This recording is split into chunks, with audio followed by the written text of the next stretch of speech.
क्योंकि जब मैं सैनिक स्कूल गया तो मेरे को अभी भी एक वर्डिंग याद है। जो जैसे एडमिशन हुआ मेरी, तब मेरे पापा ने बोला कि हाँ अब मेरा बेटा कैप्टन बन जाएगा। उस दिन के बाद मैंने और कुछ सोचा नहीं, और ये भी हो गया कि मेरी स्कूलिंग सैनिक स्कूल में हुई, फिर आरएमसी में हुई। तो मैं बस लाइक आर्म फोर्सेस ऑफिसर्स के बीच में ही रहा हूँ। मैं उनको देखा हूँ, उनकी चाल, उनकी ढाल, उनके कपड़े पहनने के तरीके, चलने के तरीके, बात करने के तरीके। मिडिल क्लास फैमिली को सेक्रीफाइस बहुत ज़्यादा करना होता है पेरेंट्स को, अगर बच्चों को पढ़ाना है तो। और बाकी तो बच्चे पे डिपेंड करता है कि अपने पेरेंट्स के सेक्रीफाइस को देखें, समझें और आगे बढ़ने की कोशिश करें। नमस्कार, स्वागत है आपका संजीवनी समाचार.com में। मैं गणपत आर्यन। अभी हम इस वक्त मौजूद हैं सारण जिले के रिविलगंज में, जहां के एक युवा सेना में लेफ्टिनेंट पद पर भर्ती हुए हैं और उन्होंने गांव में शिक्षा हासिल कर और एक मध्यम परिवार में रहते हुए भी तमाम चुनौती और संघर्षों के बावजूद अपनी सफलता हासिल की है। हाल ही में वे लेफ्टिनेंट बने हैं। फ़िलहाल घर पे आए हुए हैं। हम उनसे मिलने के लिए यहाँ पे आए हुए हैं। हमारे साथ बातचीत करने के लिए मौजूद हैं रवि रंजन कुमार। सबसे पहले स्वागत है आपका संजीवनी समाचार.com। धन्यवाद। सबसे पहला मेरा ये सवाल होगा कि शुरुआती जो आपकी शिक्षा रही वो कहाँ से हुई? मेरी शुरुआती शिक्षा यहीं मेरे गांव से हुई है, मेरे पापा और मेरे दादाजी की देख रेख में। और उसके बाद मेरी हॉस्टलिंग हुई है, जो सैनिक स्कूल की तैयारियाँ ये सब हुई। तो फिर मैं सैनिक स्कूल गया। सैनिक स्कूल में मैं 6ठी से 8वीं तक पढ़ाई किया। फिर 8वीं के बीच में ही मैंने आरएमसी का एंट्रेंस दिया था, और उस हो जाने के बाद मैं आरएमसी चला गया था। और आरएमसी में जाने के बाद फिर मैंने 1 साल की ड्रॉप ली और फिर एनडीए गया था 2018 में। और फिर 2018 से 2020 तक एनडीए में था, और उसके बाद 1 साल के लिए आया मैं। और फिर मैं इस साल कमीशन हुआ दिसंबर में। एक मध्यम परिवार से आप बिलोंग करते हैं, तो शुरुआती दौर में जो है आपका जो शिक्षा दीक्षा रहा, और अभी के समय में जो है महंगाई भी काफ़ी ज़्यादा है, तो कैसे जो है उसको मैनेज किया गया? आपके परिवार के लोगों ने किस तरह से आपको जो है आगे बढ़ाया? देखिए, स्टार्टिंग में तो बहुत ही ज़्यादा सेक्रीफाइस रही है, क्योंकि हम मिडिल क्लास, एक तो मिडिल क्लास हैं और दूसरी हमारी जो लॉन्ग फैमिली है, लार्ज फैमिली है। तो इससे प्रॉब्लम ये होता है कि सबको देखना होता है। अब ये मैं तो ज़्यादा अच्छे से नहीं बताऊँगा, ये मेरे पापा बताएंगे अच्छे से।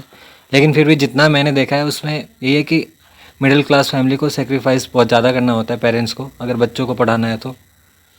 और बाकी तो बच्चे पे डिपेंड करता है कि अपने पेरेंट्स के सेक्रीफाइस को देखें, समझें और आगे बढ़ने की कोशिश करें।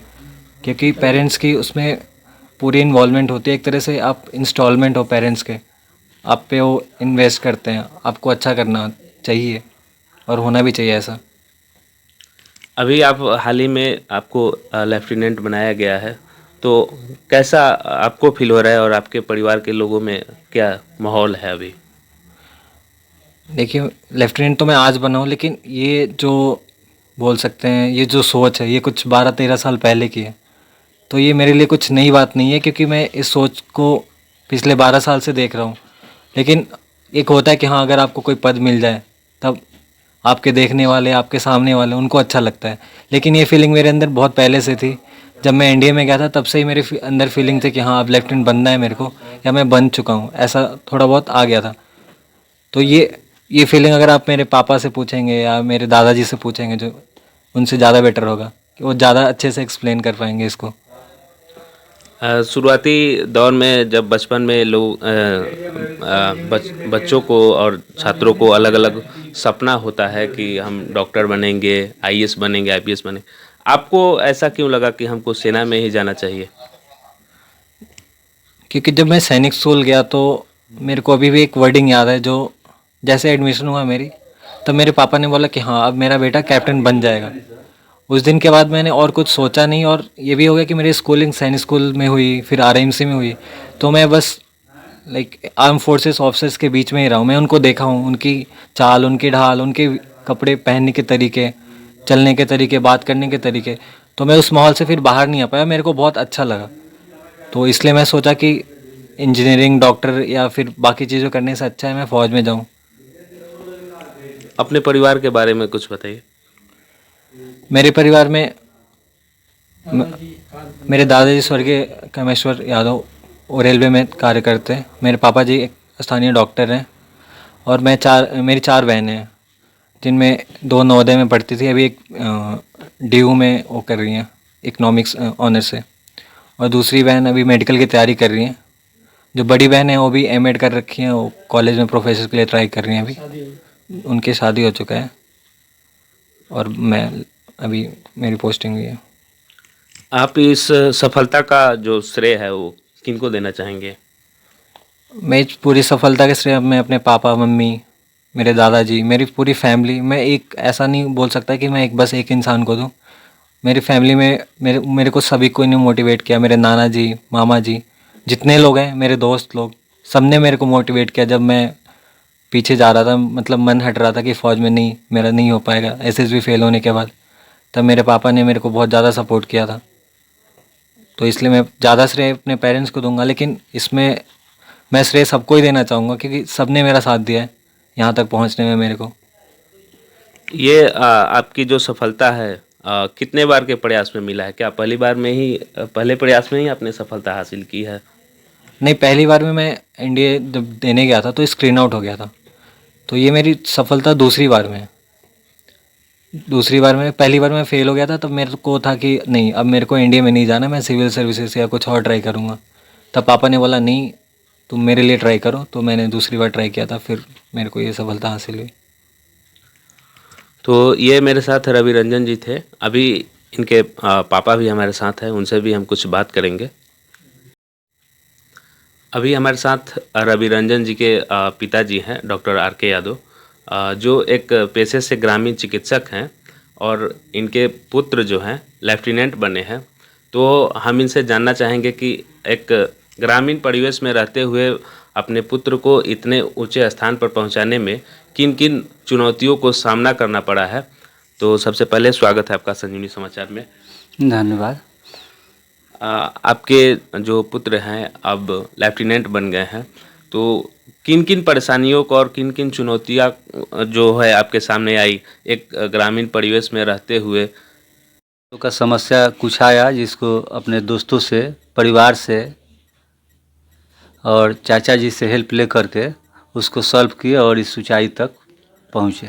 अब उनको सफलता मिल गई है, तो कैसा लग रहा है आपको? बहुत अच्छा लग रहा है।